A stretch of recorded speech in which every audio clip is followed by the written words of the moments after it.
The crystalline moons of Helios 7 cast their ethereal light across the research station's dome, creating dancing shadows that Naira had long since learned to ignore.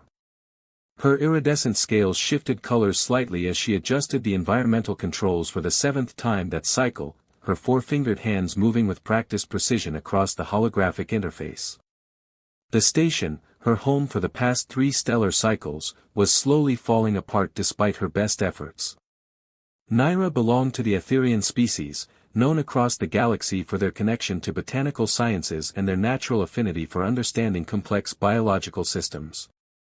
Her assignment to this remote outpost had initially been an honor, studying the unique crystalline flora that somehow thrived in Helios 7's harsh environment.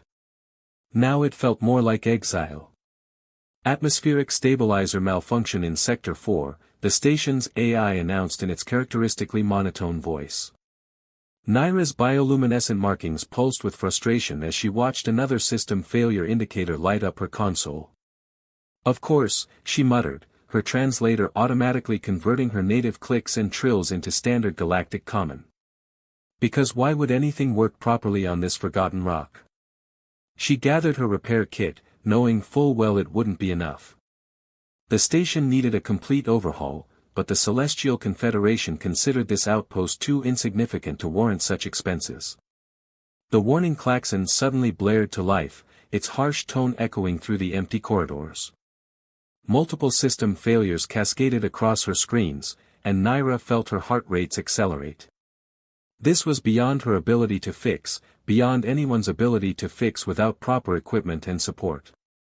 That's when she heard it, the distinctive sound of a ship's landing thrusters, far too close to be a coincidence. She rushed to the observation window, her bioluminescent patterns flaring with alarm. The ship that touched down wasn't Confederation design.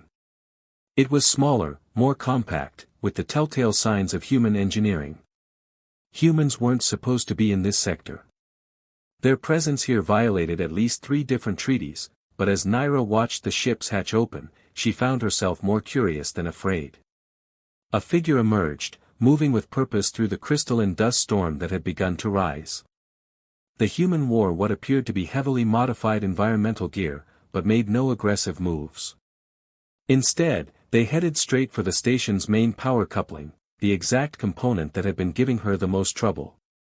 Naira's translator picked up no transmission attempts, no demands, no explanations.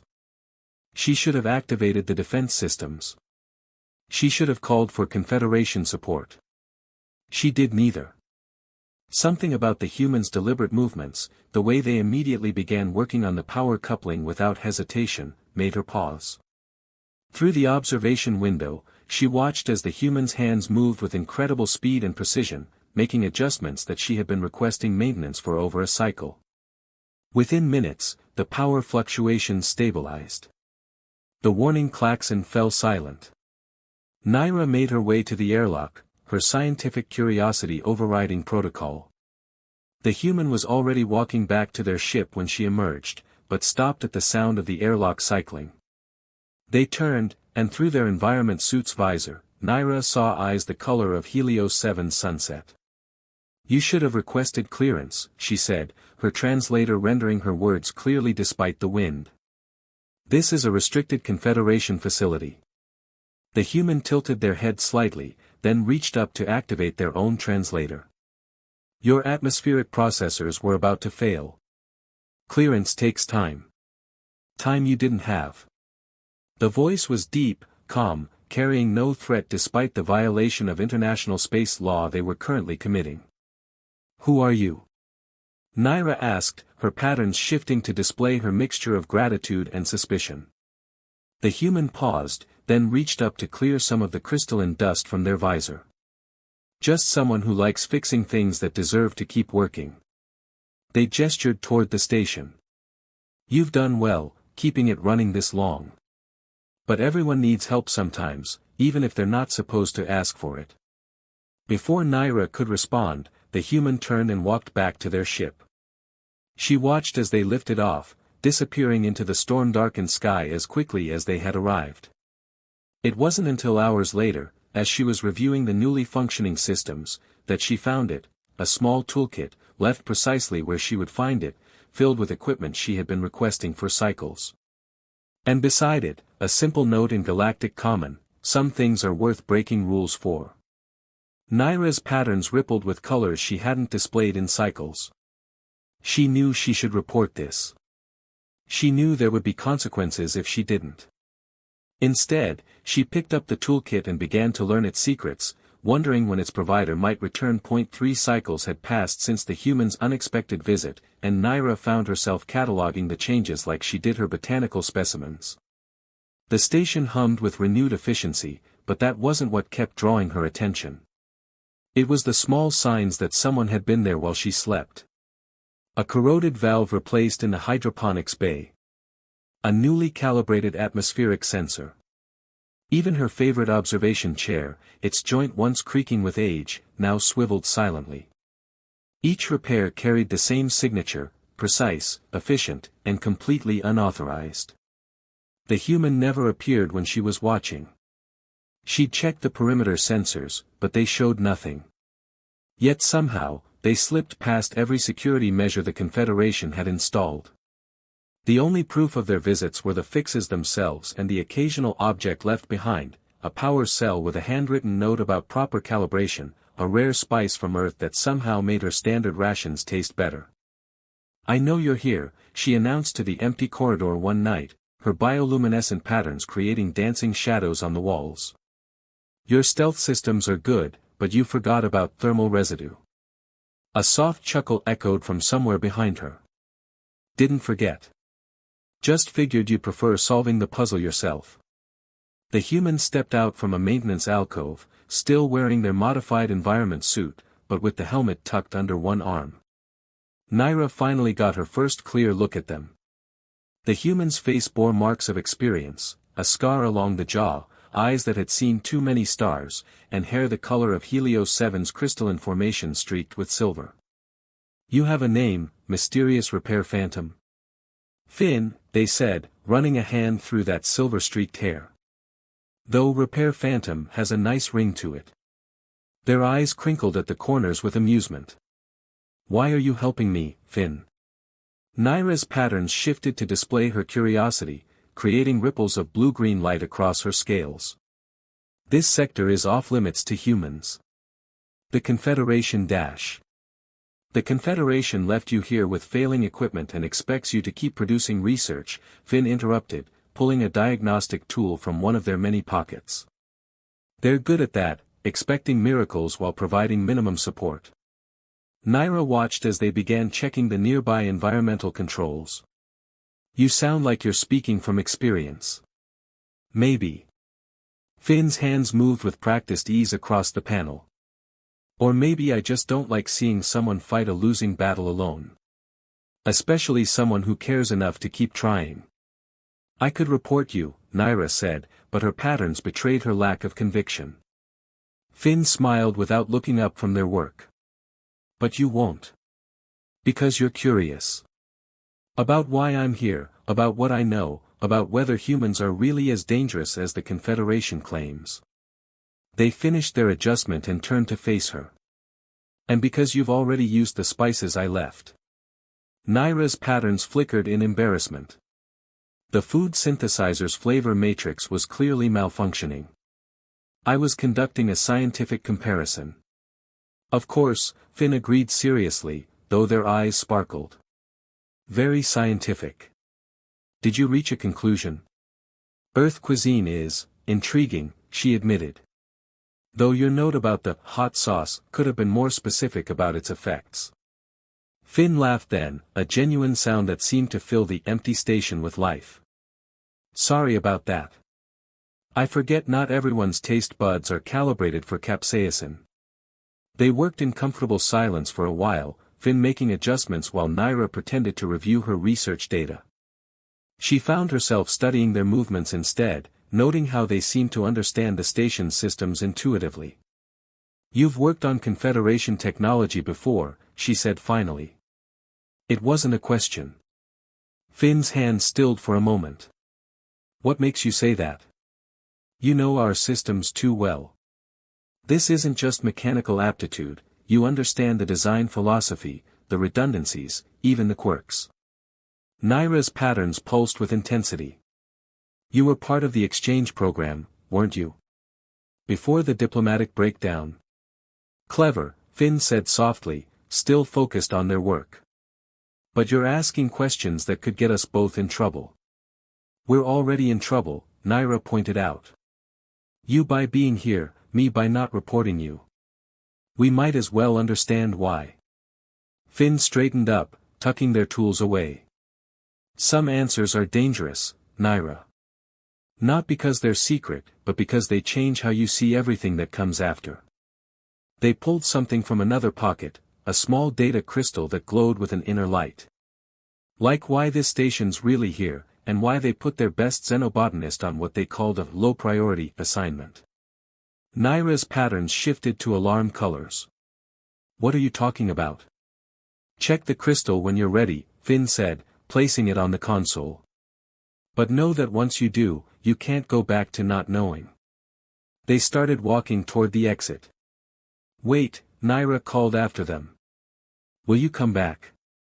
Finn paused at the doorway, looking back with a complex expression. Probably shouldn't. But yeah, I will. Someone needs to make sure you don't put hot sauce on everything just to prove a point.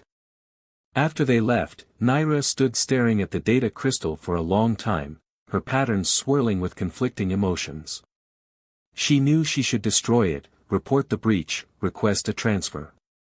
Instead, she picked it up, feeling its warmth against her scales, and wondered what truth was worth breaking all the rules for. The data crystal's contents haunted Naira for days. Her research station, supposedly studying crystalline flora, was actually monitoring something far more significant, naturally occurring temporal anomalies in the planet's crystalline formations. The Confederation hadn't just hidden this from her, they'd used her legitimate botanical research as cover for something that could reshape the galaxy's power structure. The station's sensors screamed to life, pulling her from her troubled thoughts. A massive storm was approaching, unlike anything she'd seen in her 3 cycles on Helios 7. The crystalline winds would tear the station apart if the shields failed, and according to her readings, they would fail within hours. Warning, shield integrity at 47% and falling, the station's AI announced. Recommended course of action, immediate evacuation. Naira's patterns flashed with determination as her fingers flew across the control panel. Initiate emergency protocols. Redirect power from non-essential systems. Insufficient power available. Shield collapse imminent. Time to failure, 2 hours, 13 minutes. She was about to begin emergency shutdown procedures when a familiar voice came from behind her. Those shields won't hold against this storm. Not without help. Finn. Her patterns rippled with relief as she turned to face the human. How did you dash? No. They were already moving to the main engineering panel, pulling tools from their ever-present utility belt. Because I helped design these shields. The original ones, before the Confederation modified them for their temporal research. Naira's scales shifted color in shock. You know about Dash. The real reason for this station? Yeah. Finn's hands moved with practiced efficiency, bypassing safety protocols and rerouting systems.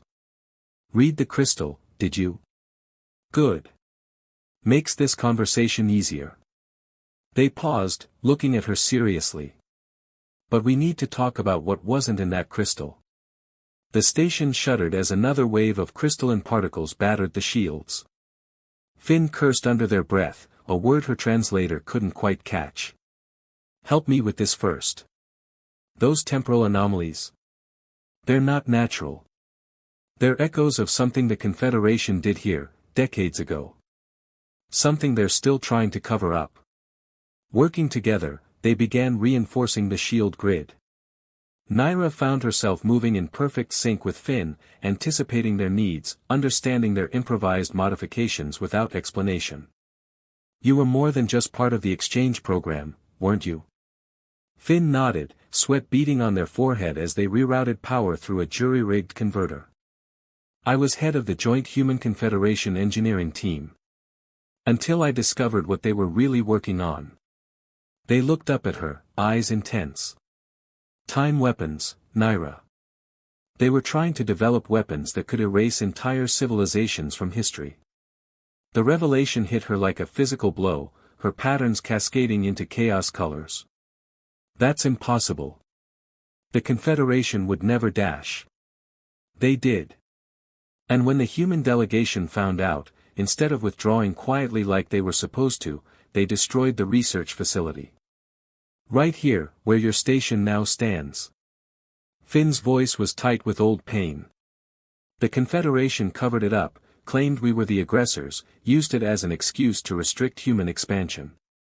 But they kept a presence here, watching for signs that their weapon tests had lasting effects. Another violent shudder ran through the station. Shield integrity at 31%, the AI warned. I don't understand, Naira said, even as she helped Finn stabilize another power conduit. Why are you telling me this now? Because those temporal anomalies are getting stronger. The Confederation knows it, but instead of fixing the problem, they're gathering data. Using you as an unwitting observer. Finn's hand stilled for a moment. And because in about an hour, this storm is going to tear open a temporal rift that could swallow half this sector. Naira's patterns flashed with alarm. How can you be sure? Because I've seen it happen before. In another timeline. Finn's eyes met hers, filled with a weight she couldn't fully comprehend. I've been trying to prevent it, jumping from timeline to timeline, but I've never made it in time. Until now. Until you. The implications staggered her. You're not just any human engineer. You're Dash. A temporal refugee. Yeah. Finn managed a grim smile. Turns out when you blow up a time weapons facility, sometimes pieces of you get scattered across multiple timelines. Took me years to learn how to control it, to try to make something good come from it. The station's lights flickered as another power surge hit the shields. Naira made a decision, her patterns settling into resolved colors. Tell me what we need to do. We have to modify the shields to contain the temporal energy instead of just blocking the storm. It'll mean exposing the station to some damage, but Dash. But saving billions of lives is worth a few scratches, Naira finished. Her patterns pulsed with determination. Show me how. For the next hour, they worked frantically, rebuilding the shield grid from the ground up. Finn taught her temporal mechanics between emergency repairs, explaining concepts that should have taken years to grasp. But somehow, she understood. More than understood, she improved upon Finn's designs, her botanical knowledge offering insights into energy distribution that even they hadn't considered. Ready? Finn asked as the storm reached its peak, their hand hovering over the final control. Naira's patterns swirled with a complex mix of fear and resolve. Together. They activated the modified shields just as the temporal rift began to form. Energy cascaded across the station in impossible patterns, crystalline winds howling against the hull. For a moment, Naira thought she could see other versions of herself, other timelines bleeding through the station's walls. Then everything went white. When her vision cleared, the storm was gone. The shields held, though they were operating at barely 5% power. And there, on her sensors, was the proof, the temporal anomalies were stabilizing, the dangerous resonance patterns dissolving into harmless background radiation. We did it, she whispered, her patterns glowing with triumphant colors. We actually did it. But when she turned to share the victory with Finn, they were staring at their hands with an expression of wonder. We didn't just stop it, they said softly. We fixed it. All of it. I can feel it, the other timelines, they're healing. Naira reached out, her scaled hand covering their human one. What happens now? Finn looked up at her, a smile slowly spreading across their face. Now. Now we have proof of what really happened here. Proof the Confederation can't ignore. They squeezed her hand. And I think I finally get to stop running through time. The station systems were starting to stabilize around them, but Naira knew nothing would ever be quite the same. She found she didn't mind at all. The Confederation response was swift and predictable. 3 warships dropped out of hyperspace within hours of the temporal event, their sleek forms casting long shadows across Helios 7's crystalline surface. Naira stood at her observation window, her patterns shifting between determination and concern as she watched shuttlecraft deploy from the largest vessel. "They're coming to shut us down," she said, feeling Finn's presence behind her. "To bury the truth again." "No," Finn replied, their voice steady. "They're coming to try." They were busy connecting their data crystal to the station's mainframe, uploading evidence collected across multiple timelines. "This time we have proof. And something else they don't expect." The station's sensors registered multiple boarding parties approaching. Leading them was High Inspector Varix, their crystalline exoskeleton marking them as a member of the Confederation's elite oversight division. Naira had only seen such officials in historical records. "Interesting," Finn murmured, watching the approaching shuttles. "In most timelines, they sent military forces first. Varix's presence means they're worried about containment rather than confrontation." The airlock cycled, and Naira straightened her posture, her patterns settling into formal configurations. High Inspector Varix entered, flanked by security drones and lesser officials.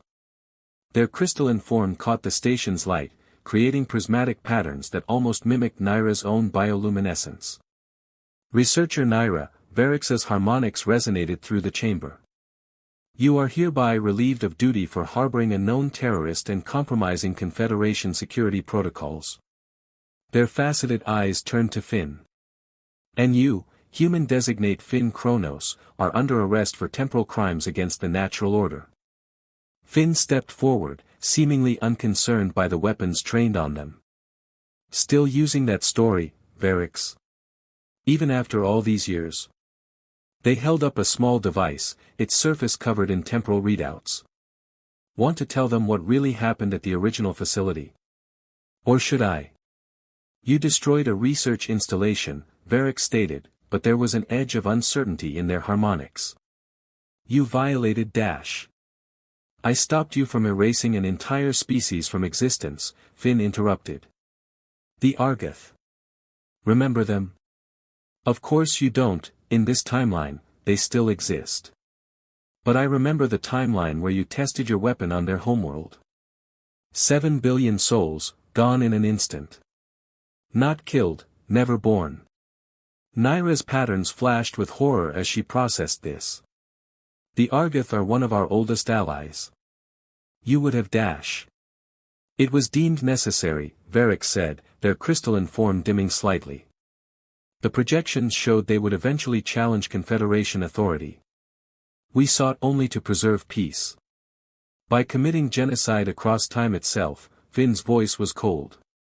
"And when humans discovered your project, you tried to erase us too.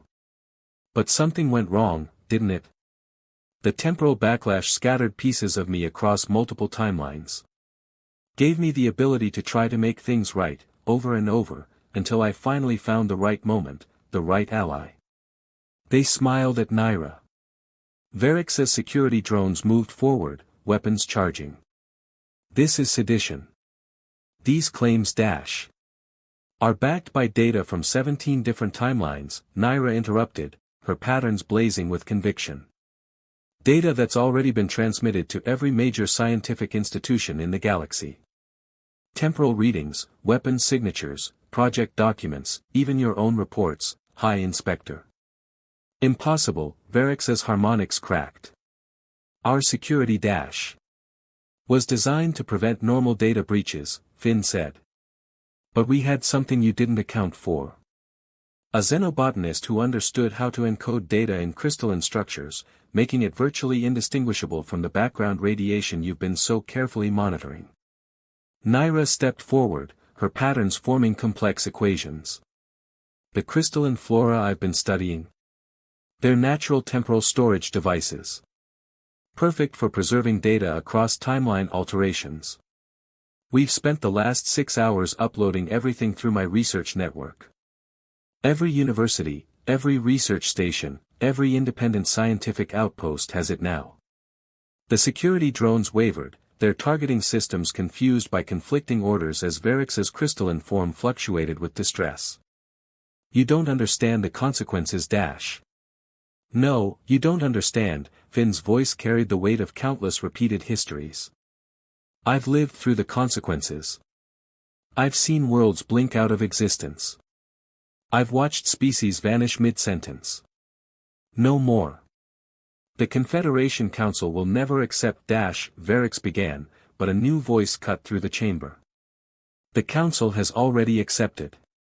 The holoscreen behind them flickered to life, showing the aged face of Council Elder Thena. High Inspector, stand down your forces immediately. Varix's form nearly shattered in shock. Elder, these allegations have been verified by our own Temporal Science Division. Elder Thena's voice was heavy with regret. The data they've provided matches classified records we thought were completely erased. Records I personally helped hide, to my eternal shame. The security drones powered down as Varix's crystalline form dimmed in defeat. Elder Thena continued, Finn Kronos, Researcher Naira, the Council requests your presence on Capital World. Not as criminals, but as witnesses. It's time we faced our mistakes. All of them. Naira felt Finn's hand slip into hers, warm and solid and real. Her patterns swirled with a mix of triumph and uncertainty. What happens now? She whispered. Now. Finn squeezed her hand gently. Now we make sure they get it right this time.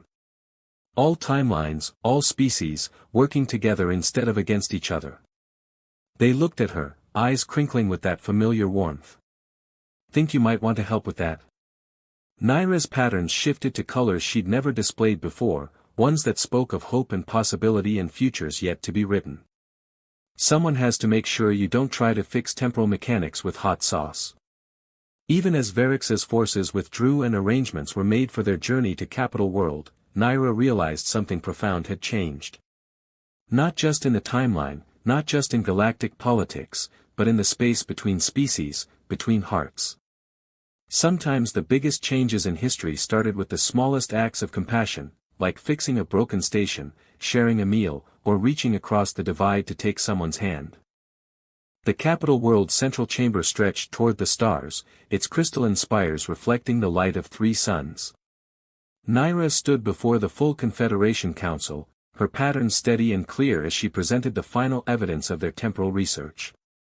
Beside her, Finn watched the assembled representatives with the quiet intensity of someone who had seen this moment play out in countless different ways.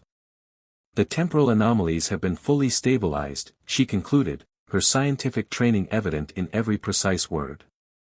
The crystalline flora of Helios 7 will continue to serve as natural temporal anchors, preventing any further attempts at timeline manipulation.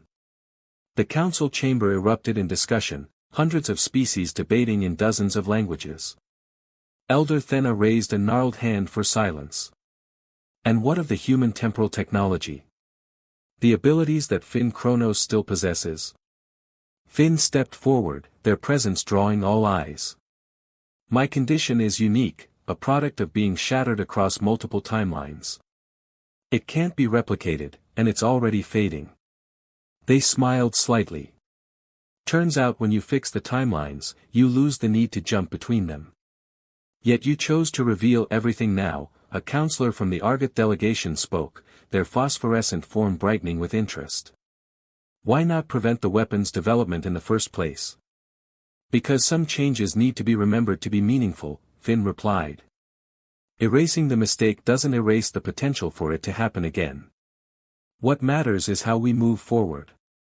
Naira's patterns shifted in agreement as she activated the final holographic display. Which is why we proposed the Temporal Accord. A joint initiative between humans and the Confederation, dedicated to studying and preserving temporal stability rather than exploiting it. The chamber filled with murmurs as the proposal's details appeared before each council member. Naira continued, her patterns expressing conviction. The research station on Helios 7 will become the first joint temporal observatory, staffed by scientists from all member species. Its mission will be to ensure that what happened before can never happen again. Elder Thena leaned forward. And you would both lead this initiative? Co-lead, Finn corrected gently. Equal partners. The way it always should have been.